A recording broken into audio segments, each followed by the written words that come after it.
Ah, ah bah oui, c'est génétique. On peut rien y faire. C'est comme ça, quoi. Mais vous savez quoi? Moi, je pense que la génétique, c'est une connerie. Pourquoi la génétique, ce serait forcément négatif? Pourquoi une mutation génétique, ce serait forcément une fatalité et on pourrait rien y faire? Moi, je pense que un cancer, ça se crée. Alors bien sûr, il y a l'environnement extérieur, il y a tout le niveau de stress également qu'on peut s'infliger, ce qu'on mange, ce qu'on respire, ce qu'on boit, ce qu'on fume ou ce qu'on fume pas. Il y a tout plein de choses qui entrent en ligne de compte. Mais moi, je pense qu'un cancer, ça se crée. Et si ça se crée, ça peut aussi s'enlever. Des exemples autour de nous, il y en a à l'appel, des gens qui n'ont jamais fait de chimio et qu'aujourd'hui, ils n'ont plus de cancer. Ça existe. Donc si une mutation génétique localisée, on peut l'enlever, c'est certain qu'on doit pouvoir faire ça au niveau du corps tout entier. Et ouais, c'est certain. Je vois, il y a 50 ans, mon père, à l'école, il apprenait pas la tectonique des plaques, ça n'existait pas. C'était il y a 50 ans. C'était hier. Qu'est-ce qu'on dira dans 50 ans à propos de la génétique? La science, c'est pas une religion. La science, c'est pas un dogme. Mon médecin, quand j'ai fait remonter ma capacité respiratoire de 10%, il a cru que la machine elle avait bugué. Mon médecin, quand je lui ai dit que j'allais faire le marathon de Paris, il m'a dit tu vas pas y arriver. Mon médecin, quand je lui ai dit que je vais faire le Mont Blanc, bon, ça faisait 3-4 marathons que je faisais, ça fait plusieurs marathons que je faisais, et il m'a dit tu vas pas y arriver. La même chose. Et voilà. Aujourd'hui, j'en suis là. Aujourd'hui, je fais plein de choses. Je réalise mes rêves. Je réalise mes rêves. Je suis coach. J'accompagne les fous qui croient en leurs rêves. Je suis conférencier professionnel également. Croire en ses rêves. Croire en ses rêves. C'est capital. C'est capital. C'est décisif. Et croire en ses rêves, ça m'a amené pour moi donc à courir ce marathon en 2013, en avril 2013, en 4h41. C'était la première fois que ça se faisait en France. C'était impossible. C'était impossible. Le marathon de Paris avec cette maladie. Je l'ai fait 4 fois. Et puis j'ai couru 2 fois la verticale de la Tour Eiffel. On part du bas de la Tour Eiffel, on monte jusqu'en haut en courant. 1665 marches, une de plus que la bière. J'ai fait Besançon, la Pointe du Rhin à vélo. J'ai mis une semaine, 1000 km sur un coup de tête. Et puis ça fait 4 ans que je rêvais de faire le Mont Blanc. Moi, mon rêve, c'était de courir un marathon. Moi, mon rêve, c'était de faire le Mont Blanc. Mon rêve aujourd'hui, c'est de respirer à 100%. Mon rêve aujourd'hui, c'est de changer mon ADN. Et j'en ai rien à foutre, en fait, de savoir si c'est possible ou pas. C'est pas ça qui compte. Moi, mon rêve aujourd'hui, c'est de vivre à chaque instant dans l'amour et dans la joie. À quel moment, en fait, aujourd'hui, je m'interromps parce que je suis à l'arrache. Je suis complètement à l'arrache. J'avais prévu, j'ai fait une conférence il y a 2 ans, j'en ai fait une en juin de cette année, et puis c'est pas du tout la même chose. Et aujourd'hui, je fais des choses différentes. Je suis en train de revenir à l'amour.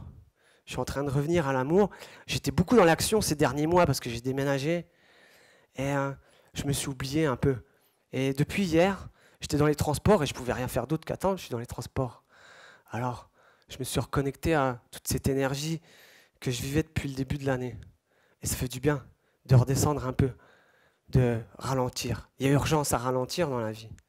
Et aujourd'hui, je suis à l'arrache. Alors, du coup, les slides, voilà, je voulais parler de ça, mais c'est pas grave, c'est pas important. À quel moment est-ce que vous avez cessé de croire en vos rêves? Vos rêves d'enfant. Ils en sont où, vos rêves d'enfant? Pour réaliser ces rêves, des outils, il y en a tout plein. On peut se servir des objectifs SMART qui sont chers aux coachs. Moi, ça m'emmerde. On peut se servir des niveaux logiques de Robert Dills. On peut se servir des 6 passions de Frédéric Hudson, faire vivre en soi ces 6 passions. On peut se servir Écrire une histoire idéale, moi mon histoire idéale, elle est juste là. On peut se servir du vision board, on en a parlé tout à l'heure. Mais je pense qu'un rêve, ça se vit. Un rêve, il est dans vos tripes. Il est là à chaque instant. Un rêve, il est dans votre cœur. Il est devant vos yeux en permanence. Vous mangez Mont Blanc, vous dormez Mont Blanc, vous allez aux toilettes si vous voulez Mont Blanc, mais vous faites tout en mode Mont Blanc, quoi. Et pendant 4 ans, j'ai fait que ça. Et mon rêve, c'était ça. Ce qui m'a amené à réaliser mes rêves aujourd'hui et à passer à l'action, parce que pendant 26 ans, j'ai vécu dans le déni de cette maladie. Je faisais semblant. Je portais un masque. Je voulais montrer une image de moi qui était tout là-haut. Alors qu'en réalité, quand j'étais sous perfusion à la maison, j'étais là. Et finalement, entre ces deux situations, il y a un élastique qui a fini par péter. On ne peut pas faire semblant pendant longtemps. Et à un moment donné, la position elle est intenable. Donc j'avais beaucoup de colère en moi. J'avais beaucoup de peur. Je me sentais seul, incompris. J'avais peur d'être rejeté. La maladie, j'en avais honte. Je n'en parlais pas. J'avais tout ça en moi. J'étais plein de fausses croyances et de barrières limitantes. Et puis, en m'arrachant les cheveux sur ma conférence pendant la semaine, depuis lundi, là, je me suis dit, il y a 7 clés, 7 outils qui m'ont permis de passer à l'action, qui m'ont permis de changer ma vie. Parce que ce premier marathon de Paris que j'ai couru en 2013, il a changé ma vie. Croire en ses rêves, c'est faire preuve d'amour envers soi-même, et c'est décider de changer sa vie. Ces 7 outils, le premier, c'est être vrai et authentique. Comme là, je suis sur scène. Je ne vais pas raconter des bobards d'une conférence d'il y a 3 mois, d'une conférence d'il y a 2 ans, ça ne sert à rien. Ça ne sert à rien. Être vrai et authentique. Avec ses peurs, ses croyances, ses valeurs. Avec son corps et avec les autres, avec vous. Être vrai et authentique. Ça vous amène à rencontrer les bonnes personnes, s'entourer des bonnes personnes. Des personnes positives, de plus en plus extraordinaires, des vrais amis qui vous soutiennent, qui vous comprennent. Pour ça, il faut parler de soi. Tout ça, ça amène à trouver des modèles. À écrire aussi, c'est important d'écrire et lire. Trouver des réponses dans les bouquins, trouver des modèles, voir que finalement on n'est pas seul, on est tous pareils. S'entourer des bonnes personnes. L'état d'esprit. Soyez déterminés. Soyez déterminés à aller jusqu'au bout de vos rêves. Donnez le meilleur de vous-même à chaque instant. À chaque instant. C'est-à-dire que si le coach il a dit qu'il faut courir 1 heure, c'est 1 heure. C'est pas 59 minutes. Si le coach, il coach des mecs qui courent 50 bornes et qui gagnent, il connaît son job. Donc si on fait le job à fond pendant 1 heure et pas 59 minutes, c'est obligé que j'arrive sur la ligne d'arrivée. C'est obligé. Donnez le meilleur de soi-même. Donnez du sens. Toujours en revenir au sens. Le sens. Pourquoi je fais ça? Le marathon de Paris, la première fois que j'ai fait, ça allait changer ma vie. J'en étais convaincu que dans mes tripes, ça allait changer ma vie. C'était une question de vie ou de mort. Donc le sens, c'est hyper important. Quand on est dans le dur, revenez-en au sens. Et puis, la dernière chose, remise en question. Remise en question, action. C'est un duo, c'est la base. Remise en question, action. Remise en question, action. Qu'est-ce que je vais faire demain? Qu'est-ce que je vais mettre en place demain pour arriver à faire ce que j'ai envie de faire dans ma vie? Qu'est-ce que j'ai envie de faire demain pour arriver à faire ce que j'ai envie de faire dans ma vie? Hyper important. Ces clés, je m'en suis servi pour courir ces marathons. Et puis ce que j'ai découvert au sommet du Mont Blanc, c'est l'amour. Finalement, toute cette volonté, toute cette force mentale, ça m'a permis de franchir le pas, de me donner ce fameux coup de pied aux fesses là. Mais derrière, j'étais bloqué dans mon ego et tout ça. Et je me rends compte que la maladie, elle prend que la place que je lui laisse. Si à force d'être stressé, d'être dans mes peurs, dans ma souffrance, dans mes problèmes, dans mes soucis, dans toutes mes blessures, j'expire que jusque là, la maladie, elle va venir là. Par contre, pardon, si à force de travailler sur le fait de prendre ma place, faire confiance à la vie, le non-jugement, le lâcher-prise, l'amour, la joie, l'instant présent, toutes ces choses-là, je vais chercher à faire corps avec la maladie, à embrasser la maladie, à aller chercher jusqu'à la moindre alvéole pulmonaire de disponible. La maladie n'existe plus. Et moi, à ce moment-là, je suis comme le petit garçon que j'étais quand j'étais enfant, qui avait 5 ans, qui jouait avec 2 cailloux, ça me faisait l'après-midi, puis je respirais à 100%. C'est ça mon objectif aujourd'hui dans ma vie. Et l'amour dans tout ça, l'idée c'est que c'est le plus puissant de tous les médicaments, l'amour. Avec l'amour, on peut faire tout plein de choses. Et j'ai démarré une formation de coach à l'Institut des neurosciences appliquées avec David Lefrançois, suite à la JDA il y a 2 ans. Ça ouvre des portes, s'entourer des bonnes personnes. Et puis être vrai et authentique. Et j'ai fait une formation de coach et j'ai fait un travail sur mes valeurs. Alors je vais essayer de les trouver. Mes valeurs, elles sont là. Le bien-être, la quête de sens, la joie, la liberté, la vérité, l'espoir. Et je me suis dit, mais s'il y avait une valeur mère, la reine de toutes les valeurs, c'est quoi? Celle qui englobe toutes les autres. Celle que dans tous les autres mots, il y a ce mot-là aussi. Il y a ça. C'est l'amour. C'est l'amour, c'est sûr en fait. L'amour, il y en a partout. Quand on écoute son cœur, on arrive à tous ces mots-là. Et en fait, on a tous les mêmes valeurs, j'en suis convaincu.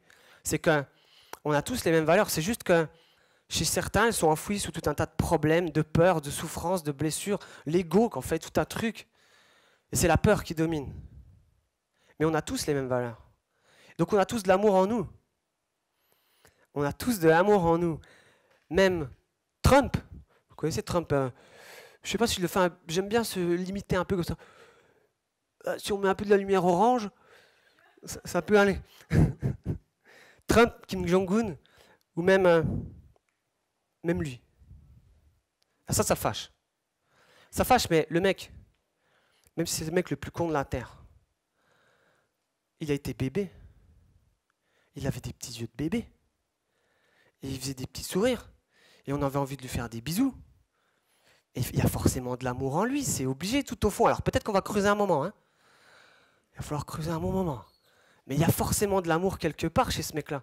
Donc chez le con là, que vous croisez dans le métro, il n'y a pas de métro à Ajaccio. Hein. Voilà. Ce mec-là, voilà, il a forcément, même s'il a ces yeux-là, il a forcément de l'amour en lui, c'est sûr. Si on le regarde bien profond dans les yeux, on va trouver quelque chose. C'est certain. On a forcément de l'amour. De l'amour, il y en a partout. De l'amour, il y en a partout. J'ai fait l'expérience. Là, on va changer cette slide. Hein. J'ai fait l'expérience il y a quelques temps du non-jugement. Et j'étais parti faire du vélo, parce que je fais beaucoup de vélo. J'habitais Besançon, je viens de déménager à Béziers. Il faisait un temps magnifique. Je me suis dit, je vais profiter de ma séance. Je vais surtout ne pas juger. Alors, pendant 2 heures, avec un bel objectif comme ça, qu'est-ce que j'ai fait? J'ai dit, ça c'est beau, ça c'est mal, ça c'est bien, ça c'est moche. Mais pourquoi ils ont fait ça? Mais pourquoi ils ont fait ça? Mais on peut faire mieux, mais pourquoi? Puis en fait, j'ai pas profité, quoi. Puis je me suis dit, mais en fait, quand tu te poses toutes ces questions, quand tu es dans la souffrance, dans les problèmes, les soucis, la maladie, même la mort, tout ça, ça n'existe pas dans le présent. Ça existe que dans le passé ou dans le futur. Dans le présent, qu'est-ce qui reste? Il reste la joie, la santé et l'amour. Point barre. Suite à ce travail sur les valeurs, ce jour-là, en fait, j'étais en formation de coach à Paris et puis j'ai rencontré une fille merveilleuse qui est ici ce soir. Et c'était le 13 décembre 2017, donc c'était il y a un petit moment maintenant. Et puis, on s'est posé beaucoup de questions, parce qu'on s'est rencontrés à Paris.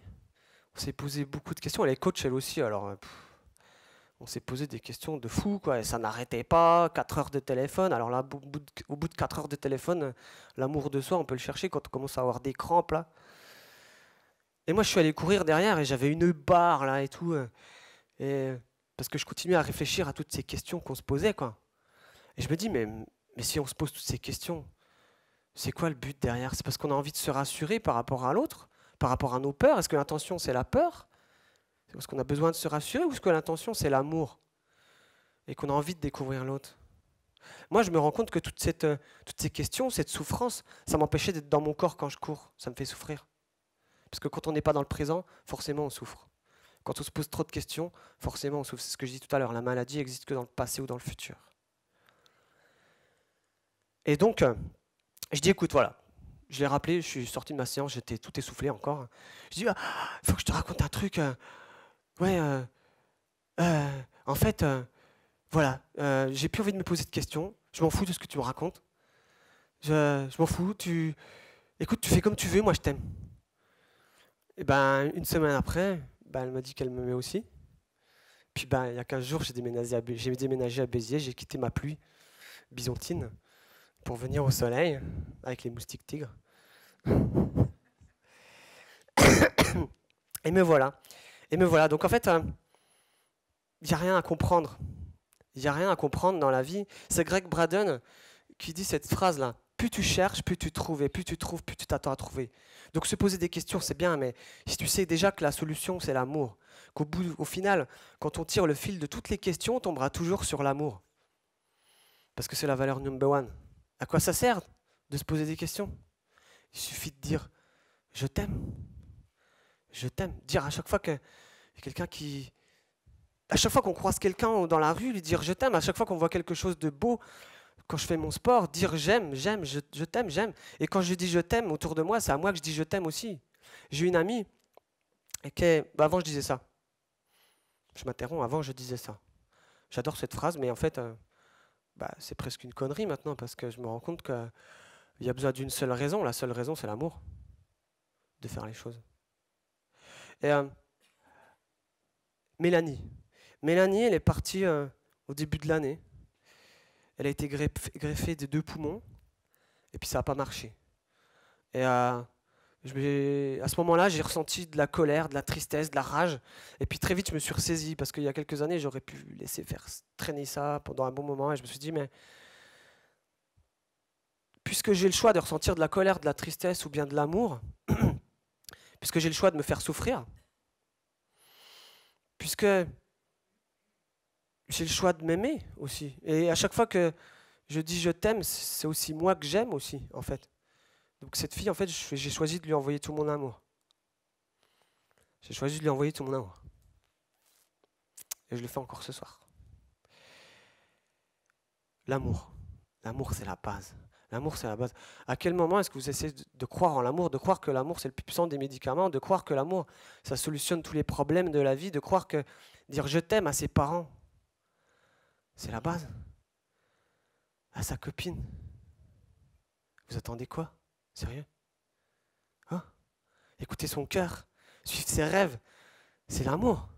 Moi aujourd'hui, je cherche. La douleur est réelle, la souffrance est optionnelle. Voilà. Ça, on va passer. Ça, on va passer. Et aujourd'hui, moi, je cherche à courir comme lui, comme Forrest Gump. J'adore. Au moment où il y a les chaînes qui se libèrent, là, le regard qu'il a, quand je cours, j'essaye de faire comme lui. Je m'émerveille de tout ce que j'ai autour de moi. Et c'est génial, parce que là, je suis dans le présent, je suis dans mon corps, il sait faire, il sait respirer. J'ai pas besoin de lui dire comment il doit respirer. Il sait faire. Si je suis dans l'amour comme ça, en permanence, comme lui, avec les mêmes yeux, ça va tout seul. Et puis finalement, bienheureux les simples d'esprit, je cours aussi comme lui. Avec le cœur tout ouvert, là, au niveau du diaphragme et tout, ça ouvre, ça rentre, l'air, il rentre tout seul, j'ai plus besoin de rien faire. Comme lui. Ça contrecarre un peu la diapo d'avant. Hein. Voilà. Il n'y a rien à comprendre, il y a juste à aimer. Jusqu'où êtes-vous prêt à aimer? Jusqu'où êtes-vous prêt à aimer? Et puis, il y a une super question qui est passionnante. Que ferait l'amour? Que ferait l'amour de vous maintenant? Moi, l'amour de moi maintenant, il ferait que j'étais à l'arrache sur scène, parce que j'ai plus envie de me gâcher la vie pendant 5 jours à chaque fois que je fais une conférence. Je me suis un peu gâché la vie encore, là, mais beaucoup moins. Et je suis à l'aise devant vous et je suis authentique, c'est tout ce qui compte. Et puis, je vous aime. Je t'aime. Je vous aime. Je t'aime. Je t'aime. Toi aussi, je t'aime. Bien chou.